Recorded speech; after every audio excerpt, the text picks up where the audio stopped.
Okay, so this review is going to cover the HiFiMAN Ananda and the HiFiMAN Arya.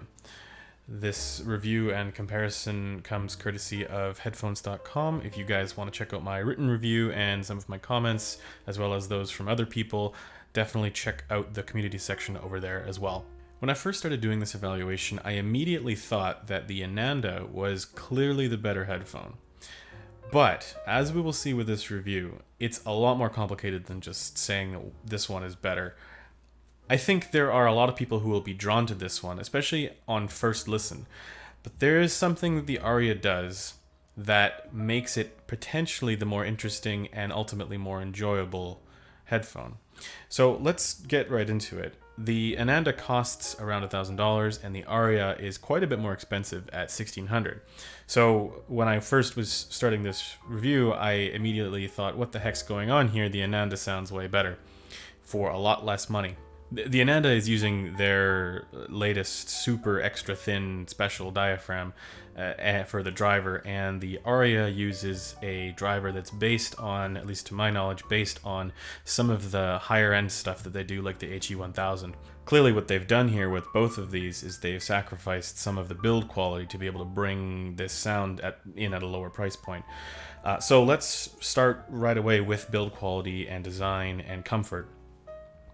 Right away, the Ananda has the better build quality.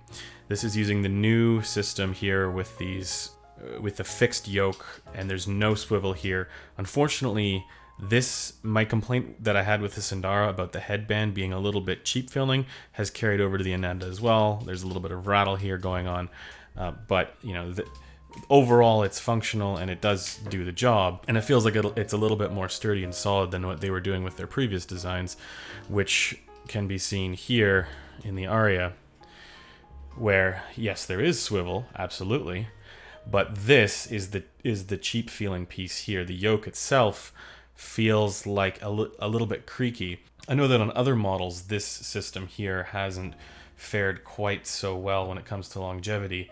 You've seen pictures of this deteriorate, and I don't know if that's carrying over to the Arya or if it's just unique to the HE400 and whatnot series. But nonetheless, the design here isn't actually any better either.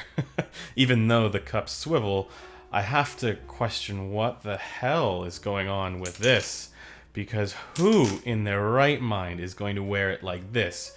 This is actually crazy. Like when you put this on, the very first notch, I got a pretty big head. The very first notch is as far as I would ever go. And as soon as you actually set it higher up for the headband strap to get it so that the cups sit at an optimal spot for your ears, all of a sudden this strap starts to dig into the side of my head. So as much as I like and appreciate that there's swivel here, the fact that this feels cheaper and actually is less functional makes it so that this swivelless design somehow manages to be the winner. But I gotta say that, I mean, come on, HiFiMAN, you gotta make your cups swivel. This is just not gonna fit everybody, and that's gonna be a problem, especially when considering how enormous these cups are. The side here, thankfully, takes a bit of the pressure off of the side of your face. So on the Sandara, because it's a smaller headphone, there's a lot of pressure on your jaw, and because there's more surface area here that's being alleviated, where the pressure is being alleviated a little bit more by more area, it's not as uncomfortable. But overall, the comfort for both of these, yeah, it's an improvement over some of their older stuff, but not a ton. I would say the biggest improvement here is that they're actually surprisingly light considering how large they are. The bottom line here is that the Ananda does a better job of design and build quality and comfort, even though there's no swivel, which is completely not excusable. Ultimately, I think it's okay, but HiFiMAN still has some work to do when figuring out their design, especially when there's headphones like the Mr. Speaker's Ether 2 that have come out that kind of just nail that and shows just how much better that design is over something like this. But the other side of it too is that, you know, these are using some fairly enormous drivers, and it's unclear whether the same sound quality would be achievable in a smaller headphone. Nonetheless, that's still something that they can work on, and they should definitely improve.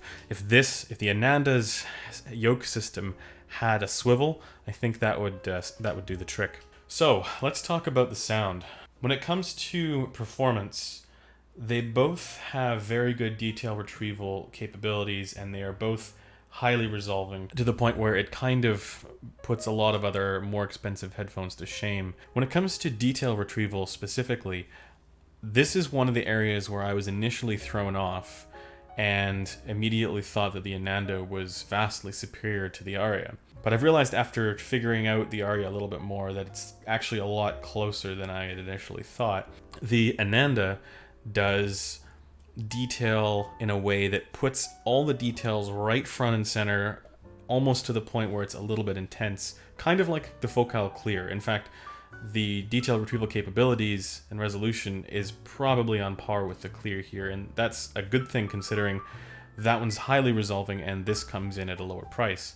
With the Arya, you get probably the same performant qualities with the added benefit of extra depth and instrument separation and distance forward, so you can get a lot better layering and texture going on with this.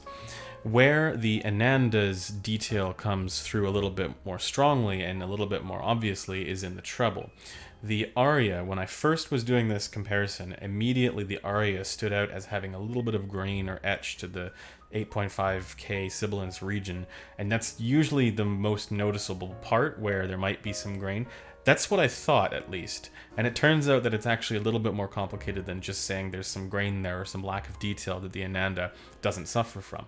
But it's perceived that way initially. And before digging into that a little bit more, I got to talk about the rest of the performant qualities. The speed is a little bit better on the Arya, or at least it's more noticeable on the Arya because of the extra depth that you get. So you're perceiving that kind of engaging quality a little bit more in a little bit more of a layered and textured kind of way, whereas with the Ananda you get a very traditionally fast and punchy and tight, well-controlled sound. I still, again, give the edge to the Arya when it comes to speed, but only slightly. I think Metal actually said in his review of the master up version of this that it almost sounds like some of the images are coming from above you. I think I know exactly what he's talking about, and I think it's really well put. You get these extremely tall images on both of these. For soundstage and imaging, as I mentioned, the Arya has a more spacious and open soundstage. It's not super wide like it is with the Verite or the HD800S. It's still a little bit more in front of you rather than to the sides of you, which is fine. But the benefit of the Arya is that you get such incredible clarity for depth that it makes it, again, slightly more interesting and potentially the more engaging headphone. When it comes to the imaging, which I do connect with detail retrieval capabilities because we're talking about structural definition for the images and how well they're separated from one another, the Arya does a better job of having the images come through out of absolutely nowhere and be super distinct from everything else. Whereas with the Ananda, yes, you get excellent instrument separation and clarity and detail and all of this, and the images are positionally quite accurate, but they stand out more from the rest of what's being played, not just from out of nowhere. And that also has to do with the slightly smaller stage and not having as good depth layering to it as the Arya does.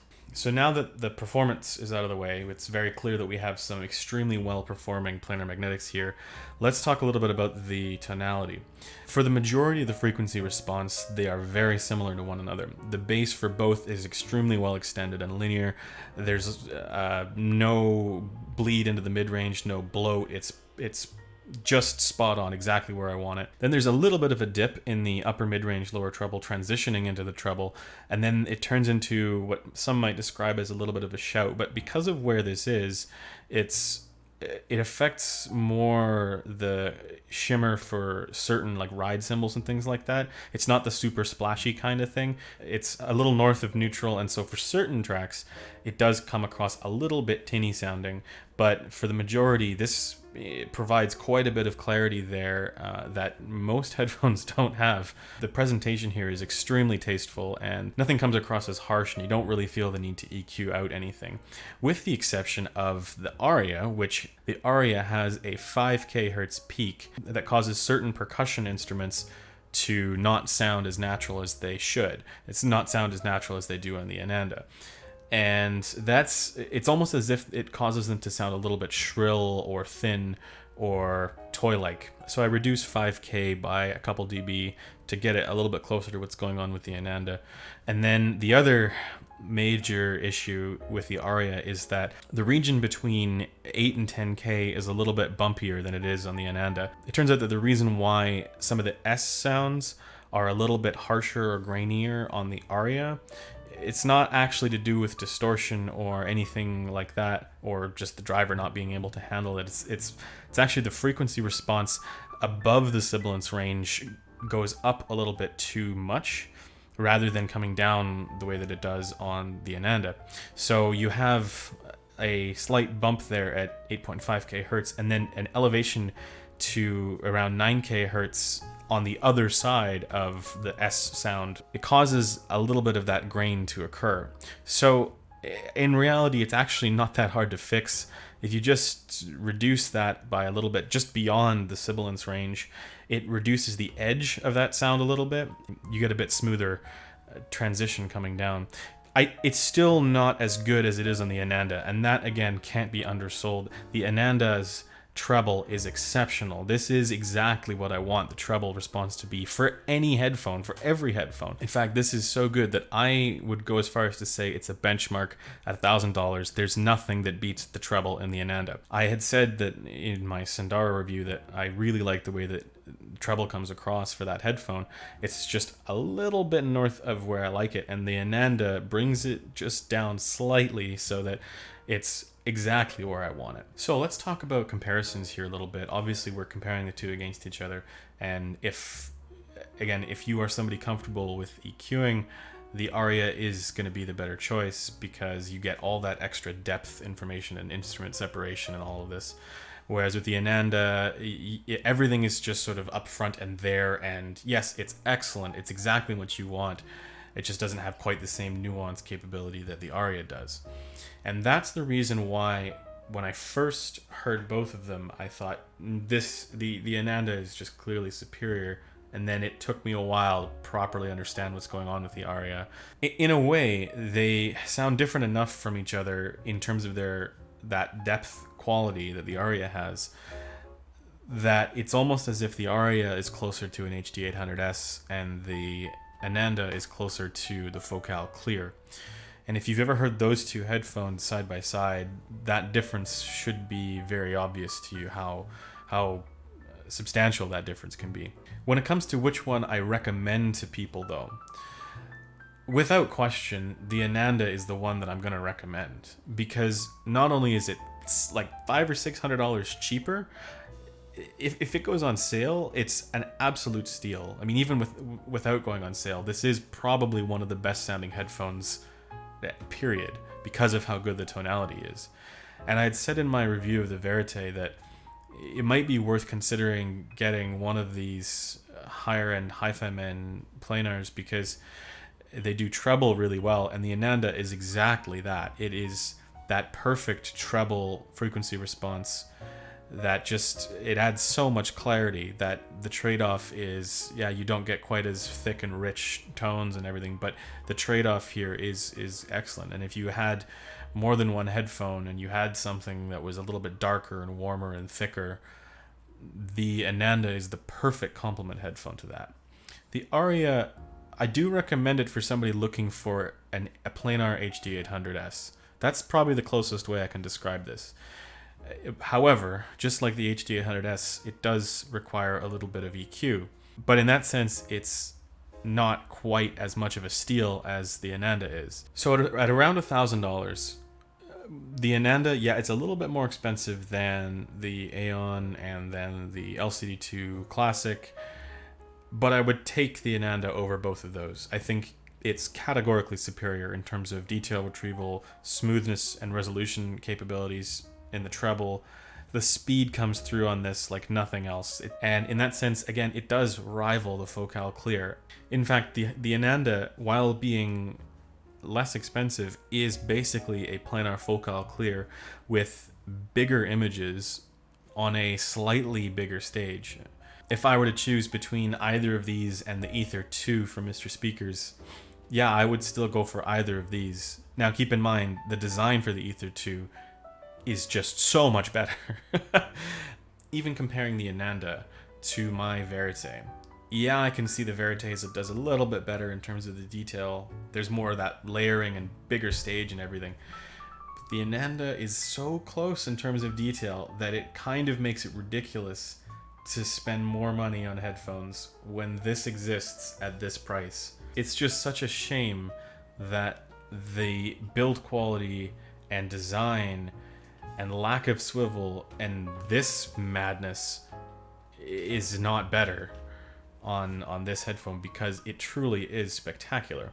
And so while the build quality could be improved for both of these and the design could be improved, it should be improved for both of these, they both get my complete recommendation. In fact, if I had a wall of fame, the Ananda would go on it without question. I'd be a bit more hesitant with the Arya because not only is this completely nonsensical, this whole system is awful, but the fact that it's not quite as good value as the Ananda, that's really the only reason why I would keep this off. And so between the two, the winner, yeah, if it's me, the winner is the Arya.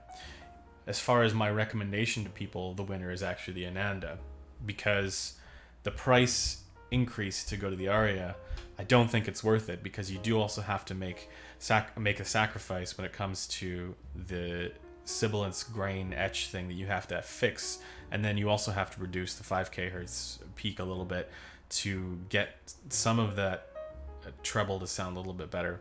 And the Ananda just does it flawlessly. Lastly, I do also have to say that when it comes to the timbre for both of these, they are an improvement and a refinement on HiFiMan's older stuff like the HE500 and HE6, which I've said in the past, and not everybody agrees with this, but I found those to be a little bit dry sounding. I like the tonality, I love the tonality actually, and they sound amazing, but there's a little bit of this sort of almost like planar dryness to them. And both of these, they don't present that way, but it reminds me of them a little bit. It's almost as if it's like they've inherited just a tiny little bit of that quality. But for the most part, the timbre here is a big improvement on what those older models were doing. And so you don't get the same dryness in a way that takes away from the music that you might be listening to. So that does it for my review and comparison between the two. Thanks for taking the time to watch this video, and I will see you guys in the next one.